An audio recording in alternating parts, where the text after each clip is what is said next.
¿Qué tal? ¿Cómo estás? Bendiciones.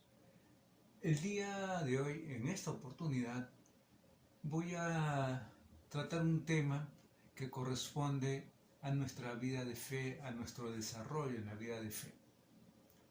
Estoy hablando de uno de los sacramentos de iniciación, el que nos acerca más íntimamente a Jesús y nos hace ser realmente cristianos perfectos, hijos perfectos.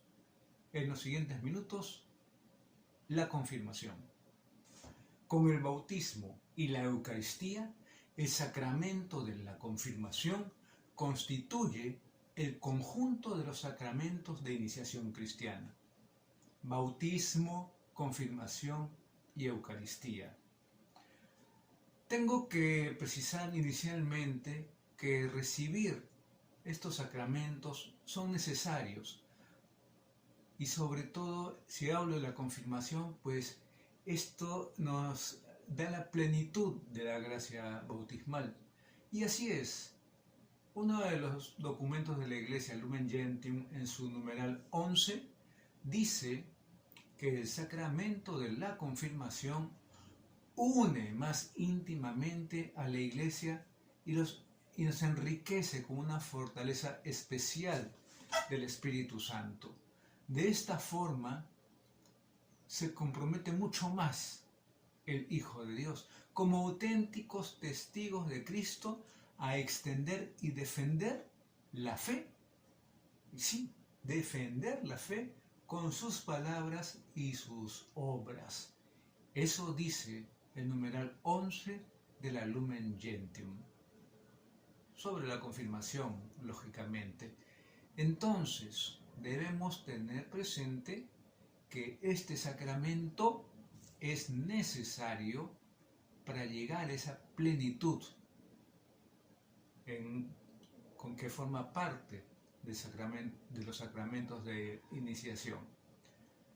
Para empezar, para continuar hablando sobre este tema, tengo que mencionar que el catecismo de nuestra Iglesia, en su numeral 1309, lo reafirma, así, realmente lo reafirma, diciendo que la preparación para la confirmación debe tener como meta conducir al cristiano, a ti, a mí, a una unión más íntima con Cristo, a una familiaridad más viva con el Espíritu Santo, que es el principal actor en el sacramento de la confirmación, su acción, sus dones y sus llamadas.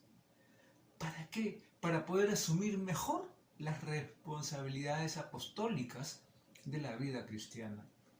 Por ello, en la preparación de la confirmación, pues uno debe esforzarse por suscitar el sentido de la pertenencia a la Iglesia de Jesucristo.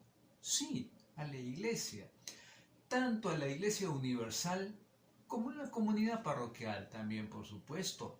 Esta última, la comunidad parroquial, tiene una responsabilidad particular en la preparación, ¿sí? En la preparación de los confirmados. Eso está inclusive en el ritual de la confirmación, en su prenotando número 3. Entonces, de inicio, ya podemos entender hacia dónde se dirige o cuál es la finalidad del sacramento de la confirmación. Y en los minutos más adelante vamos a ir entendiendo mejor el porqué de este sacramento, hacia dónde debemos dirigirnos nosotros.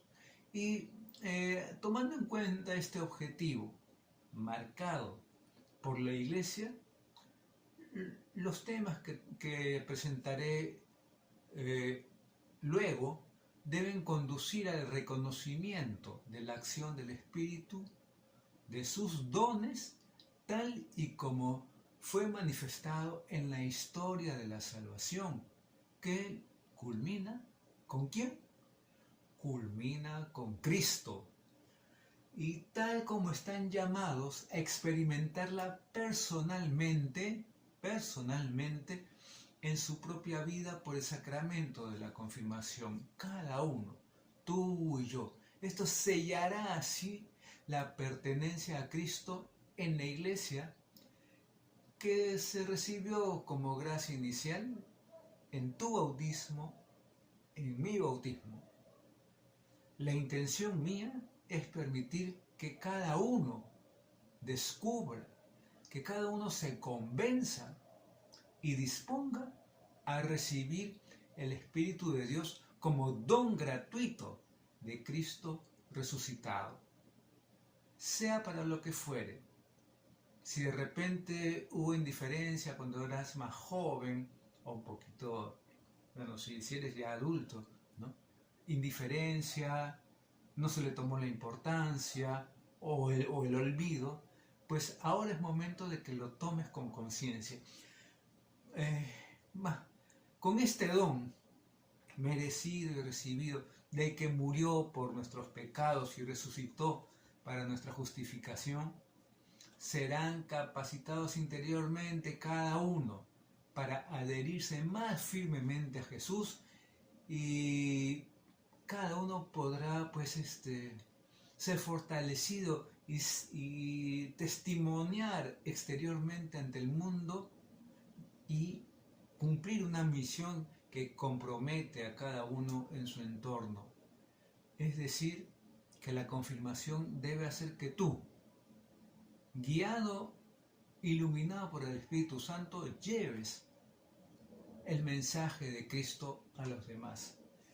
Eso sí, hay que evitar pensar que la fe en Cristo puede entenderse simplemente como una opción más de las que en la vida son fruto exclusivo de nuestra libertad y además exclusiva al plano íntimo de la conciencia personal. No, eso no debe ser así.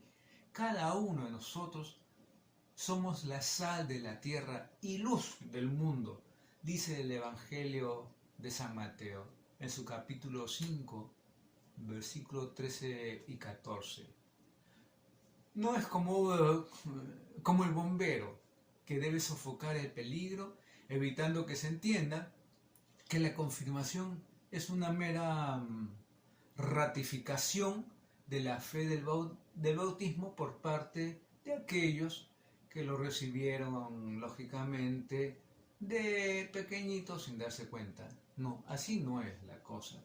O sacar del error tan común de concebirla como la pública y solemne confirmación, pública y solemne, ¿sí?, por parte de la Iglesia, de esa aceptación personal de la fe cristiana, de tu fe, de mi fe cristiana, a la que más conscientemente han podido llegar siendo jóvenes o adultos. Hay que darse cuenta que mucho más que algo que hacemos nosotros, los sacramentos son siempre, ante todo y sobre todo, acciones del Señor. No nosotros, el Señor, no el sacerdote, el Señor. No nos bautizamos ni nos bautizaron nuestros padres, sino que fue el Señor quien nos bautizó, uniéndonos consigo para hacernos hijos de Dios. No nos juntamos también para hacer la comunión.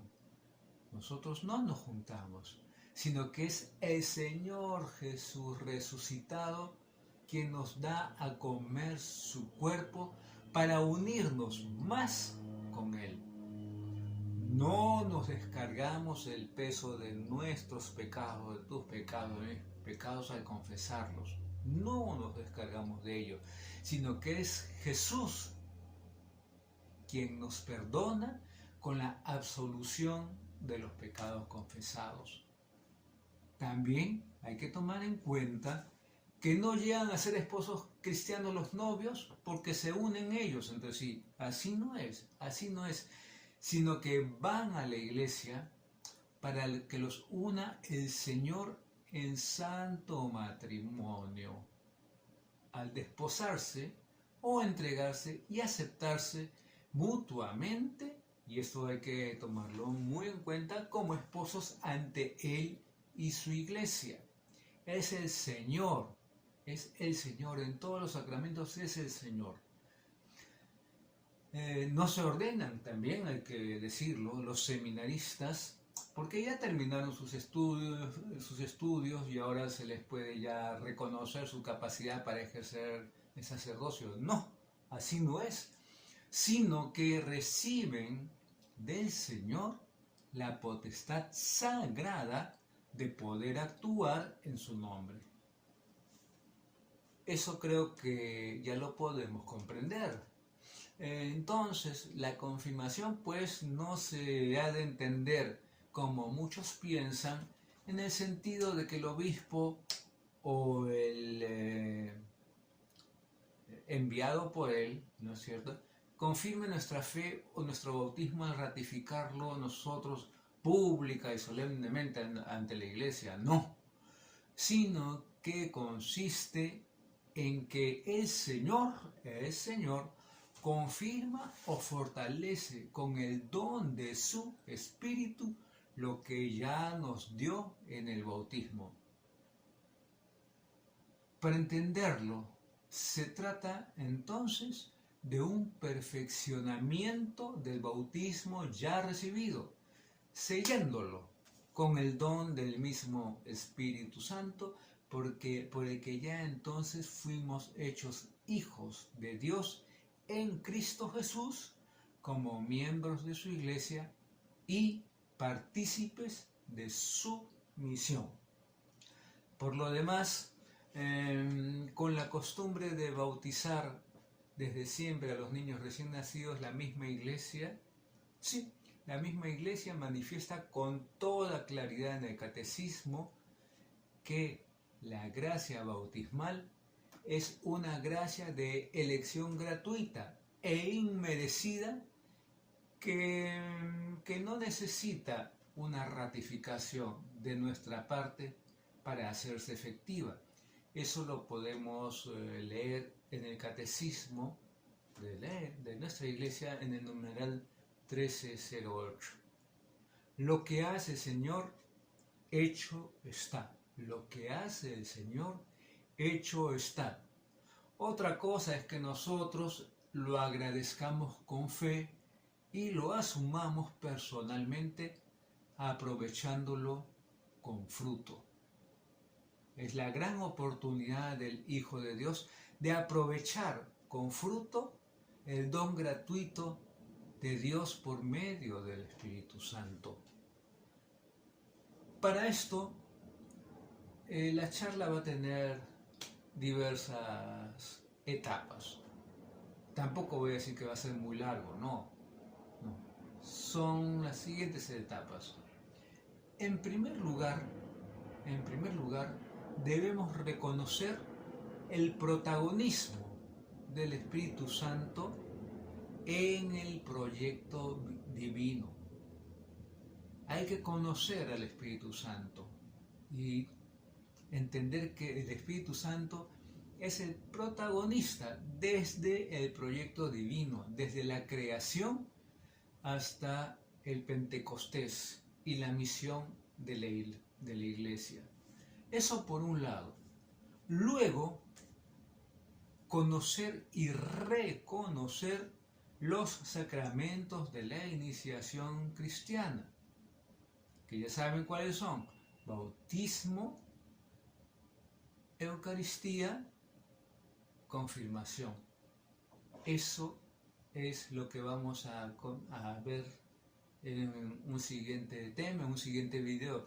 Y culminaremos con el sacramento de la confirmación en sí, en esta parte, en lo que corresponde a entender los sacramentos de iniciación. En otras palabras, los requisitos, la disposición para recibirla con fruto, los ritos y su significado sacramental. Estoy hablando de la confirmación, eso lo vamos a tratar luego. Eso sí, para cada tema pido tener la Biblia a la mano, porque todo lo que se va a decir tiene base y fundamento bíblico. La base es la que debe ser la palabra de Dios, como vamos a poner así como lectura ambiental en cada tema. Voy a repetir que el objetivo al presentar los siguientes minutos, los siguientes temas, es mostrar la razón que explica la disposición y despertar las expectativas que justifican su desarrollo. Llegar a comprender la acción propia del Espíritu Santo y los dones que se han de disponer a recibir. Son cosas muy pero muy importantes que debemos nosotros tomar en cuenta.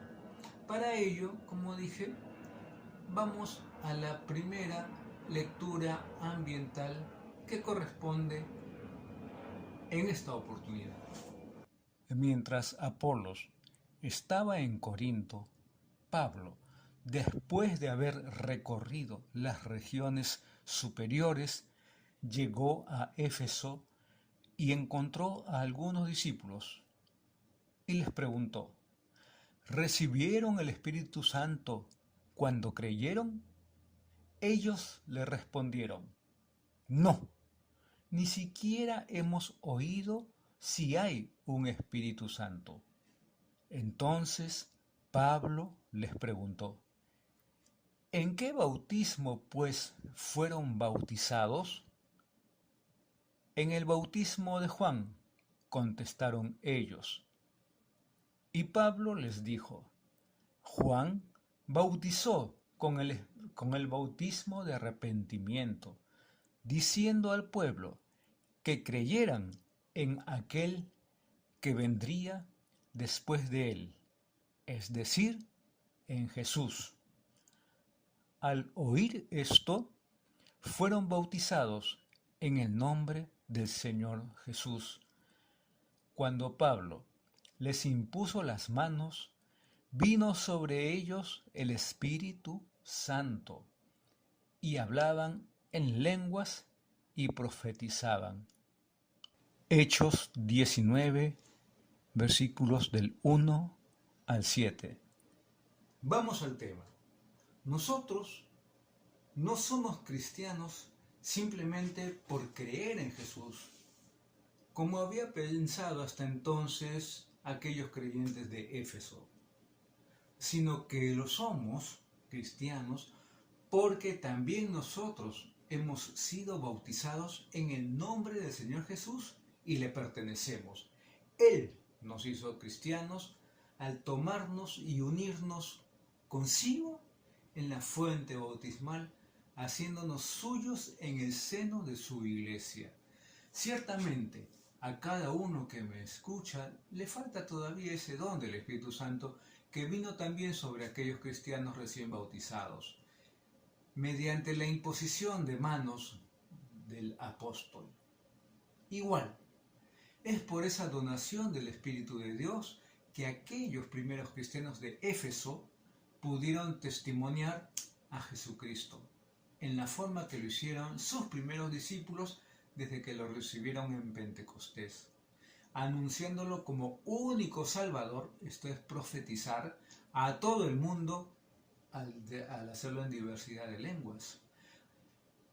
Así pues, y para que no les suceda como aquellos 12 primeros creyentes de Éfeso que ni siquiera habían oído hablar del Espíritu Santo, vamos a ir conociendo paulatinamente cómo es, habló el Espíritu Santo, cómo actúa, qué ha hecho en la obra salvífica de Dios y qué pretende realizar en cada uno por medio de la confirmación. Muy importante. Y para ello es imprescindible conocer como primer punto el protagonismo del Espíritu Santo en la realización del proyecto salvador de Dios en la historia de la humanidad. Vamos a refrescar esa historia en un siguiente video. reconoceremos también el papel del Espíritu en la obra creadora de Dios junto a su palabra, especialmente a la hora de crear al hombre a su imagen y semejanza. Muy importante esta parte porque hay que conocer al Espíritu Santo, hay que entenderlo y hay que saber que estuvo desde el primer instante de la creación. En segundo lugar, la intervención del Espíritu de Dios en el tiempo de la promesa que marca la historia de Israel hasta la llegada de Jesús. Luego, otro punto que trataremos trataré, la espera del Mesías y de su Espíritu, anunciada por los profetas que predicaron al pueblo de Dios desterrado en el exilio o también desilusionado tras volver a la tierra, despertando así pues su esperanza en una salvación definitiva. En cuarto lugar, vamos a contemplar a Jesucristo mismo y su actuación salvadora como la mejor proeza, la gran proeza del Espíritu Santo. Le dice a María el ángel: el Espíritu te cubrirá con su sombra. Esas pequeñas y pocas palabras dicen mucho de la participación del Espíritu Santo en toda la obra salvadora de Dios. Luego vamos a ver lo siguiente: el don del Espíritu a los discípulos el domingo de Pentecostés, detonando así, por decir de alguna manera, la acción misionera encomendada por Jesús a su iglesia. En otro momento del desarrollo del tema de la confirmación, en donde tenemos que conocer al Espíritu Santo, vamos a prepararnos en el protagonismo del Espíritu Santo en la realización de nuestro ser cristiano por los sacramentos de iniciación. En este sentido, en primer lugar, su capacidad creadora para generarnos como hijos de Dios en el bautismo, a imagen de Cristo. En segundo lugar, su capacidad unitiva para insertarnos por el bautismo en la comunión de la Iglesia como miembros de Cristo. Luego, el perfeccionamiento de esa gracia bautismal como don del mismo Espíritu en el sacramento ¿de qué? De la confirmación. En otro punto, la acción del Espíritu en la Eucaristía que alimenta nuestro amor filial a Dios en Cristo Jesús y nuestra comunión fraterna en la Iglesia. Otro punto, otro tema, como consecuencia, la importancia capital del domingo. ¿Qué dejamos de lado? Dejamos de lado, lamentablemente. Domingo, fiesta primordial de los cristianos y día en que el Espíritu nos reúne para celebrar la Eucaristía. Después, y por último, en lo que respecta a este tema del Espíritu Santo, abordaremos el prepararnos de modo más inmediato a la celebración misma del sacramento de la confirmación. En ese momento se indicará las disposiciones para recibirla con fruto y se nos va a instruir sobre el significado y la realización de los ritos por los que se recibe este sacramento. Hay que tratar de hacer comprender su sentido a fin de poder vivenciar y experimentar mediante ellos la acción con la que el Señor consolida y perfecciona lo que Él mismo realizó inicialmente en nosotros por el bautismo, como son precisamente los efectos de la confirmación, que el Catecismo lo enumera en su numeral 1316. Enraizar más profundamente en nosotros la filiación divina. Enraizar, hay que estar ahí, hay que ser parte de. Además, incorporarnos más firmemente a Él, a Cristo Jesús, como cabeza y único Señor. Eso nos va a dar la confirmación. También robustecer, fortalecer nuestra vinculación con la Iglesia, asociándonos de modo más explícito y comprometido a su misión, y hacernos así, en definitiva, testigos valientes de Cristo y su Evangelio. Esto va a ser parte muy importante en la formación que tenemos que experimentar para acceder a la confirmación. Esta primera parte, estos primeros temas, corresponden directamente a conocer al protagonista del sacramento de la confirmación, que es el Espíritu Santo. Es muy importante que tomemos atención. Si tú quieres perfeccionarte como hijo de Dios, el sacramento de la confirmación te permite esa oportunidad, te permite ese desarrollo, te permite con la confirmación enfrentarte mejor ante las cosas del mundo. Eso iremos conociendo en siguientes videos. Bendiciones.